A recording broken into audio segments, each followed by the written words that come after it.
Communication, marketing, recrutement.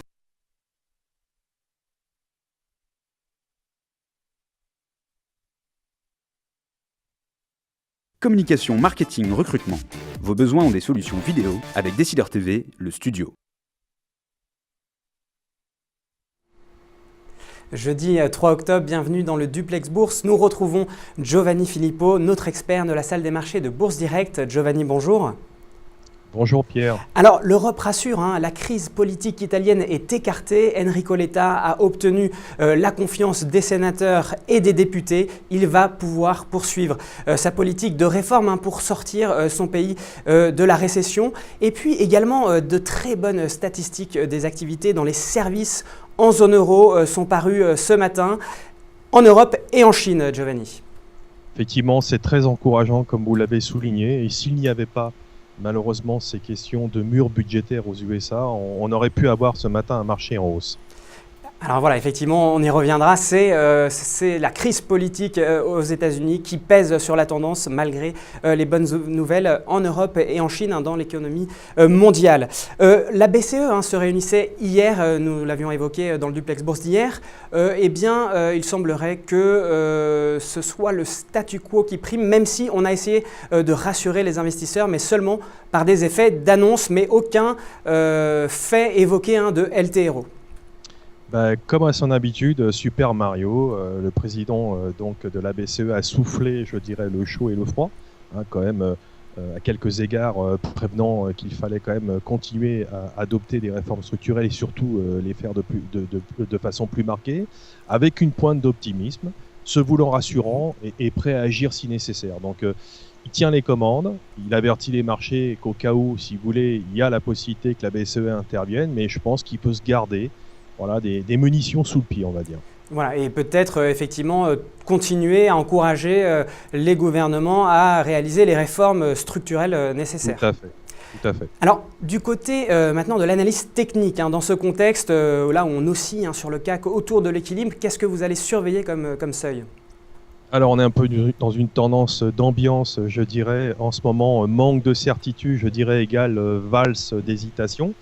Donc on a cette alternance depuis plusieurs jours, c'est un scénario que nous avions privilégié pour l'instant. Tant qu'on n'a pas, je dirais, de certitude, on va dire, ou de nouvelles indications, en tout cas techniques, qui nous permettent, je dirais, d'établir une stratégie différente. Donc la zone principale à surveiller pour l'instant, c'est 4120, 4117 en bas, qui était un pied du gap haussier du 16 septembre. Voilà, si c'est un niveau d'horizontale qu'on a testé ces derniers jours sur lequel on avait rebondi. En haut, on a un quadruple top qui se situe entre 2001 et 2006.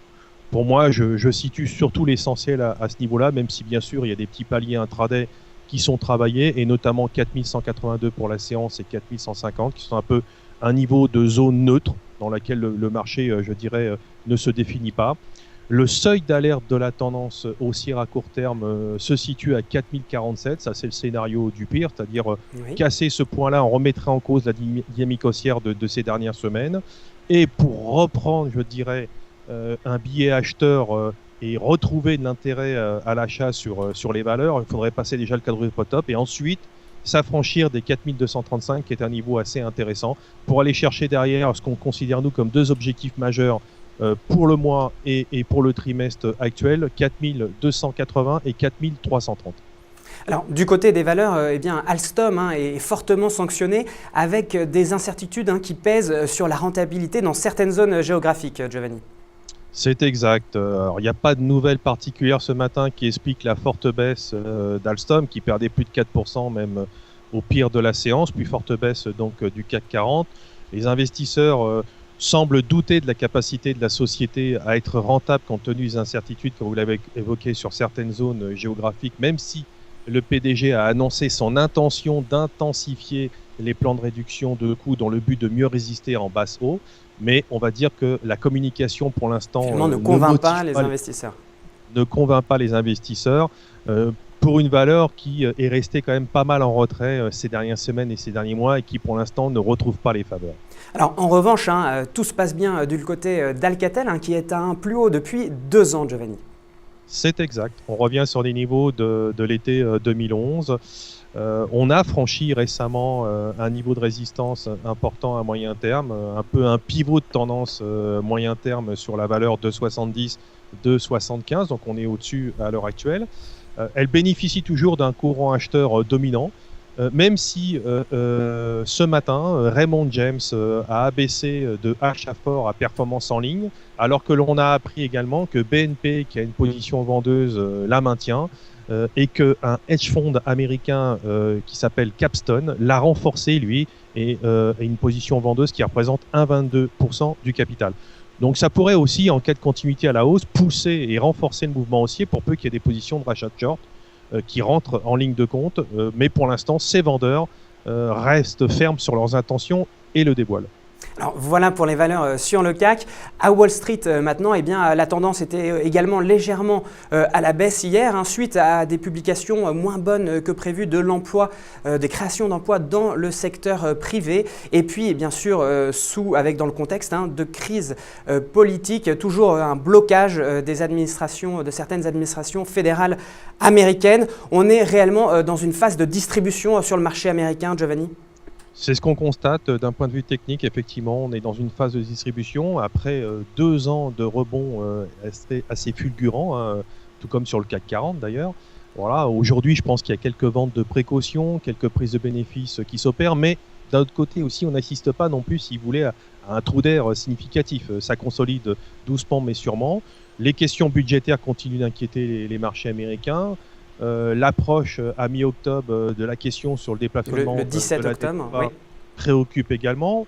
On attend cet après-midi des statistiques compte tenu du shutdown. On n'est pas sûr de leur publication. Il s'agit effectivement des inscriptions hebdomadaires au chômage et peut-être qu'elles ne seront pas publiées puisque les administrations qui s'en occupent sont fermées. Exactement. Donc 16h suivra l'indice ISM des services et les commandes dans l'industrie. On soulignera aussi que la nouvelle campagne des résultats trimestriels société américaine va démarrer le 8 octobre et on espère peut-être du côté de marché américain, parce qu'on les attend de bonnes factures, on espère que ces résultats occultent les ombres qui figurent actuellement au tableau. Alors un mot peut-être également sur la parité euro-dollar, Giovanni. Alors effectivement, compte tenu de la situation, je dirais, économique et budgétaire aux États-Unis, l'euro contre le dollar a atteint des plus hauts de 8 mois récemment. On est aux alentours de 1,36. Donc il est vrai que la question du déplafonnement de la dette, si tel était le cas, s'il déplafonnait, plaiderait plutôt pour une poursuite. C'est le pari que semblent faire les investisseurs actuellement. Tout à fait, effectivement, les cambistes, en tout cas, jouent cela depuis plusieurs semaines maintenant, puisqu'on est en dynamique haussière assez constante et régulière depuis plusieurs jours. Et là, on est en train de s'affranchir d'un seuil extrêmement important à moyen terme qui se situe à 1,3585.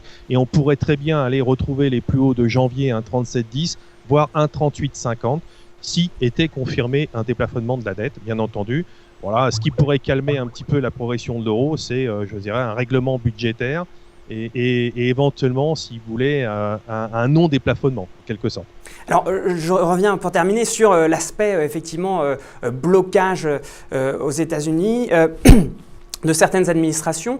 Obama a déclaré hier que les marchés devraient s'inquiéter de cette situation. C'est une situation assez amusante, où là, cette fois-ci, c'est le politique qui demande aux marchés finalement de sanctionner ce blocage pour finalement peut-être utiliser ce levier-là pour faire passer ces réformes. Il y a des manœuvres politiques derrière tout ça. De toute façon, il y a une communication qui est faite, je dirais, pour montrer que les républicains sont en train de mettre en situation extrêmement difficile les États-Unis. Il y a aussi des objectifs électoraux derrière tout ça, malheureusement. Au-delà de l'aspect humain que ça peut représenter ou même financier pour les personnes qui se retrouvent au chômage technique. Et c'est vrai que Barack Obama joue à ce jeu-là. C'est le jeu de la pression. Négociation de marchands de tapis, on peut les appeler comme on veut, mais de toute façon, il faut qu'une solution soit trouvée rapidement pour, je dirais, les États-Unis, première économie mondiale, un président que l'on appelle le président du monde, un ego assez important qu'il faut plutôt, si vous voulez, continuer à dimensionner de façon importante plutôt que son contraire. Donc là, il y a vraiment quelque chose, un enjeu extrêmement important qui est en train de s'effectuer à l'heure actuelle. Il ne faut pas oublier qu'à l'été 2011, on avait ce problème de déplafonnement de la dette et ces problèmes de budget, et qu'à l'époque, on était tombé dans une impasse, et qu'à partir de là, les marchés américains avaient baissé de 15% et les marchés européens de 25%, puisque les Américains avaient été également déclassés par Standard & Poor's au niveau de leurs notes. Donc quelque part, ça reste dans les mémoires, parce que c'est il y a 2 ans de ça, donc on ne voudrait pas reconnaître cette situation aujourd'hui.